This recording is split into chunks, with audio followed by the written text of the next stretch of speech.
All right, everyone, I'm 10 Tampa Bay News meteorologist James Gregorio. We've got a weather impact alert in place here for Tropical Depression number 2, gearing up, queuing up, and this thing has been brewing here for the last several days. It was first in what we call an an area of investigation.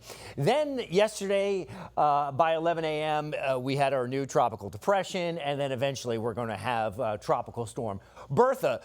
But in the process, in this evolution, we have picked up significant rain. And boy, that's exactly what we need without the horrible effects of a landfalling system. So it has been, for the most part, very beneficial for us here in the Bay Area. So there's our system.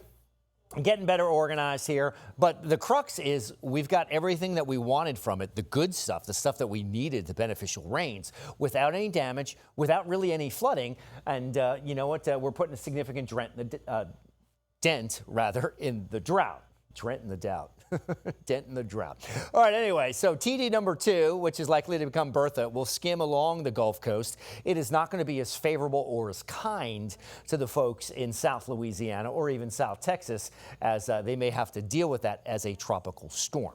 All right, so back outside, St. Pete looks pretty good. Bayshore, that doesn't look too good right now. Speaking of those beneficial rains, it's coming down there. And, the Bay not looking too good either. Armature Works got some rain flying around, but Sarasota looks pretty good. And look at that. You got some whitecaps out in the Gulf and Clearwater. So I've been harping about this, since yesterday, about the rough surf, about the conditions in the Gulf and the nastiness there. So stay out of the water. Rip current risk is high. It's rough.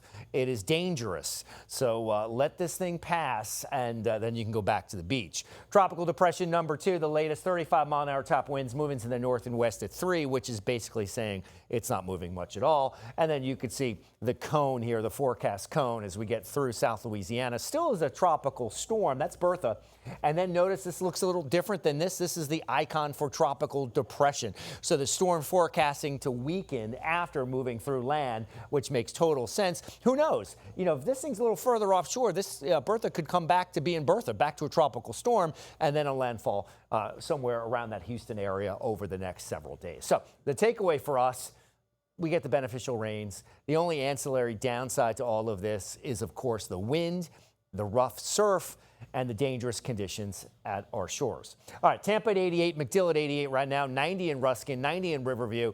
So it's hot outside. It's helping to fuel some of these storms as well. Sarasota is at 90. Marine forecast, pay attention to this. South winds at 20 to 25.